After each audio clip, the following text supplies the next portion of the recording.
Morning friend, India और pride में आप सभी का स्वागत है।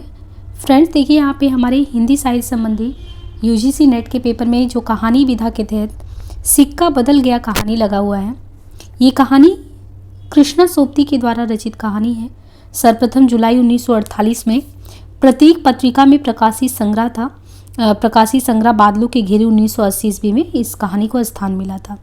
तो वैसे तो जुलाई 1948 में प्रतीक पत्रिका में छपा, लेकिन प्रकाशित जो बादलों के घेरे हैं जिनमें कुल 24 कहानियां हैं।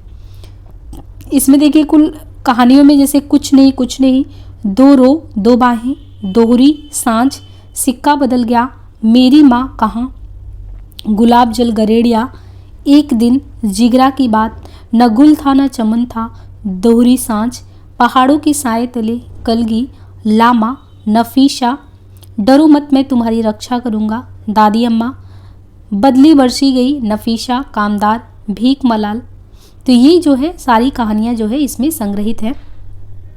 अब यहाँ पे देखिए प्रतिपाद्य, तो ये एक ऐसी कहानी है जो विभाजन के दौर को दर्शाती है, जहाँ साहनी शादी के बाद आई थी, उस जगह को छोड़कर उसे क्या करना पड़ रहा है, जाना पड़ रहा है, और कोई भी उसकी मदद नहीं करता। यहाँ तक कि वह सेरा भी नहीं जिसे उसने छोटी उम्र में बच्चों की तरह पाला है। सबका ध्यान जो है वो साहनी की संपत्ति पर है।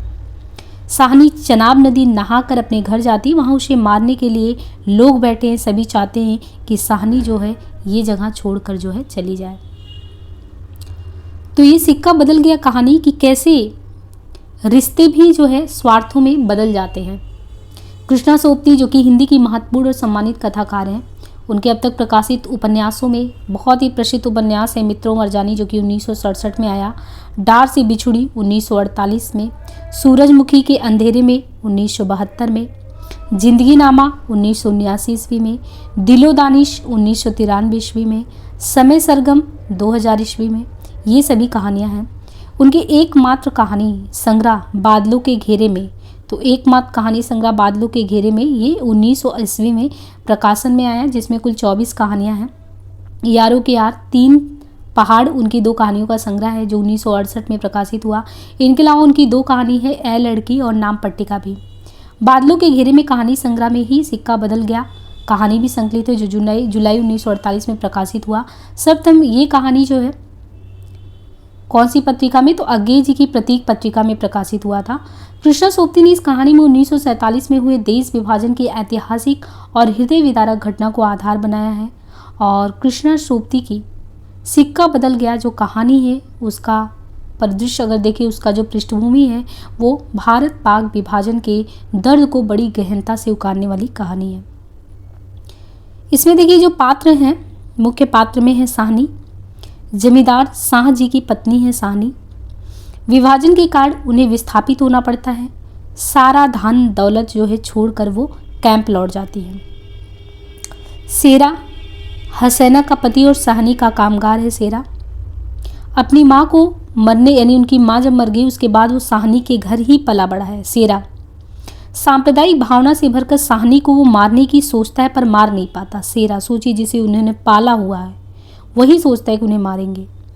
हसैना सेरा की पत्नी, शाह जी साहनी के पति और जमींदार हैं। फिरोज साहनी को मारने के लिए सेरा को भड़काता है। तो साहनी को मारने के लिए जिस सेरा को उन्होंने बचपन से पाला था उसको भड़काने वाला फिरोज था। जैना सेरा की माँ जो मर गई थी। नवाब बीबी, बेगू पटवारी, जौलदार, दाऊद खां इंस्पेक्टर, इस्माइल रसूली। विशेष तौर पे देखें तो ये भारत पाक विभाजन के कारण होने वाले विस्थापन के दर्द की कहानी है। अविभाजित कश्मीर में चुनाव के तट स्थित जबलपुर की कथा देश विभाजन की पृष्ठभूमि पर आधारित कहानी है। विभाजन से उत्पन्न पीड़ा का इसमें चित्रण है। विभाजन से आए मानसिक बदलाव का चित्रण है। विधवा नारी की पराधीनता का मनोवैज्ञानिक अंकन है। साथ ही साथ क्षेत्रीय भाषा का इसमें प्रयोग भी मिलता है। कहानी का सारांश देखें तो कृष्णा सोबती की कहानी सिक्का बदल गया जो कि देश विभाजन की पृष्ठभूमि में कैसे नाते रिश्ते एकाएक बदल जाते हैं और झूठे पड़ जाते हैं, और उस समय आपको सबसे ज़्यादा कष्ट होता है। उस पीड़ा का ये संवेदनशील साक्ष्य एक लंबे अरसे से साहनी का जो चुनाव से गहरा संबंध था, इसी के किनारे कभी वो दुल्हन बनकर उतरी थी और पिछले 50 वर्ष से इसी में नहाती रही। यानी जो चनाब नदी है, जब वो दुल्हन बनकर उतरी, पिछले 50 साल से इसी में वो नहाती रही हैं। इसके आसपास बिखरी ज़मीन, कुएं और बड़ी सी हवेली सब शाह जी के हैं और वे सारे आसामी भी उनके हैं। आसामियों की पूरी आबादी मुसलमानों की है, लेकिन पिछले दिनों जैसी हवा चली है उसने चीज़ों की शक्ल बहुत तेज़ी से बदल दी है। जिस शेरे को उसने उसकी माँ के मरने के बाद पाला पोसा, आज वही उनकी जान लेने को तैयार था। जिस शेरा को उसने पाल पोस कर बड़ा किया, वही ऊंची हवेली की अंधेरी कोठरी में पड़ी सोने चांदी की संदूकें लूट लेना चाहता है। लेकिन जब शेरे ने साहनी की झुर्रियों पड़े मुंह की ओर देखा तो साहनी धीरे से मुस्कुरा रही थी। शेरा विचलित हो गया। आखिर साहनी ने क्या बिगाड़ा है हमारा? शाह जी की बात शाह जी के साथ की, वह साहनी को जरूर बचाएगा। जब वह साहनी को घर छोड़ आने को कहता तो साहनी बिना कुछ बोले उसके साथ चलने लगती हैं। ट्रकों के आने की सूचना पर भी वह स्वयं कुछ नहीं बोल पाती। नवाब बीबी ही अपने विकृत कंठ से चीज़ों के इस तरह बदल जाने पर बुदबुदाती हैं। आज तक कभी ऐसा नहीं हुआ ना सुना।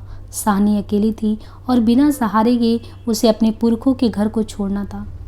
साहनी रो कर नहीं, शान से निकलेगी। इस पुरखों के घर से मान से लागेगी इस देहरी को, जिस पर एक दिन वह रानी बनकर आ खड़ी हुई थी।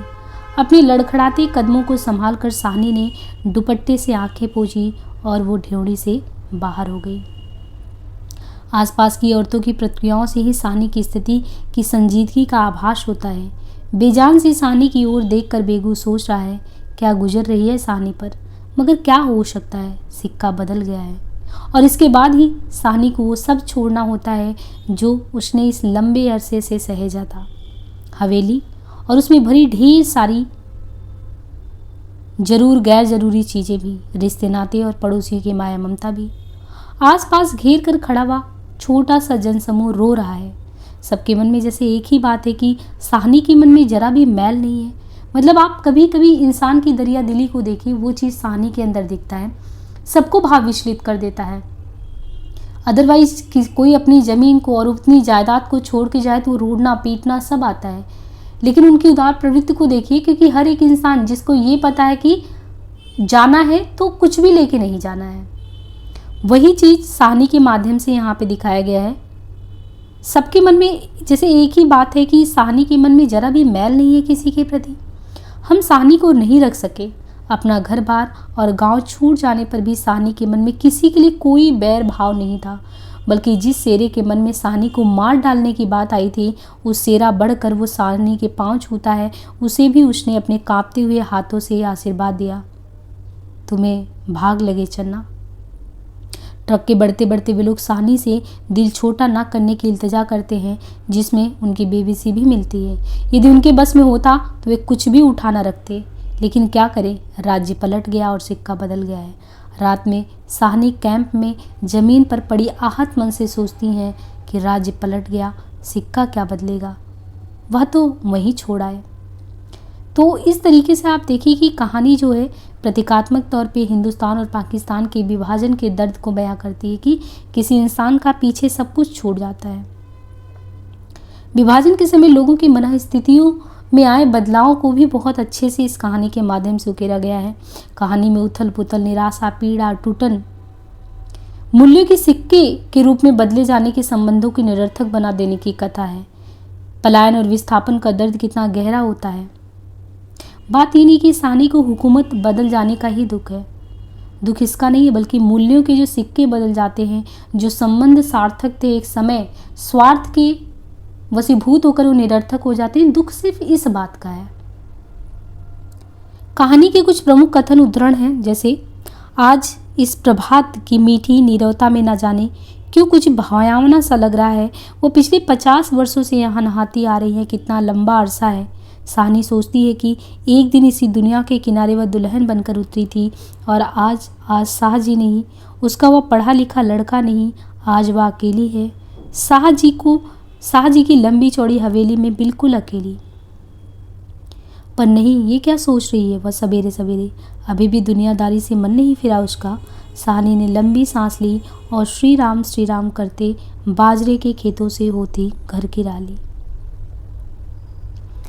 ये शाह जी की ही असामियाँ हैं। साहनी ने नज़र उठाई, यह मीलों फैले खेत अपने ही हैं। भरी भराई नई फसल को देखकर सहनी किसी अपनत्व के मोह में भीग गई। ये सब शाह जी की बरगतें हैं। दूर दूर गांव तक फैली हुई ज़मीनें, ज़मीनों में कुएं, सब अपने हैं। साल में 3 फसल, ज़मीन तो सोना उगलती ही है। साहनी चौंक पड़ी। देर, मेरे घर में मुझे देर है। आंसुओं की भंवर में न जाने कहाँ से विद्रोह उमड़ पड़ा। मैं पुरखों की इस बड़े घर की रानी और या मेरे ही अन्न पर पले हुए, नहीं, ये सब कुछ नहीं हो सकता। ठीक है, देर हो रही है पर नहीं, साहनी रो रो कर नहीं, शान से निकलेगी। इस पुरखों के घर से मान से लांघेगी ये देहरी जिस पर एक दिन वो रानी बनकर आ खड़ी हुई थी। अपनी लड़खड़ाते कदमों को संभाल कर साहनी ने दुपट्टे से आंखें पोंछी और ड्योढ़ी से बाहर हो गई। बड़ी बूढ़िया रो पड़ी। किसकी तुलना हो सकती थी इसके साथ?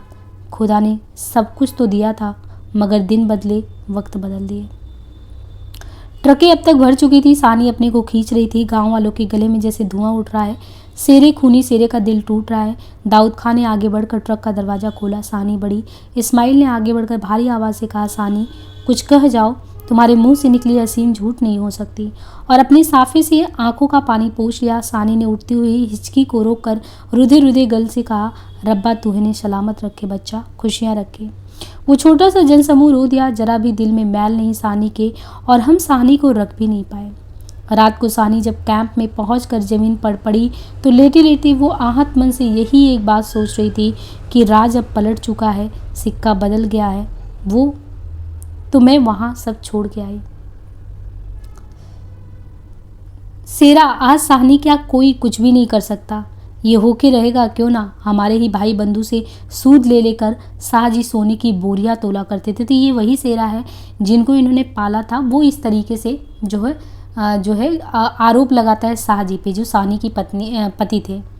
सेरा ये भी कहता है कि आखिर साहनी ने क्या बिगाड़ा है हमारा, यानी साहनी ने उनके साथ कुछ गलत नहीं किया था।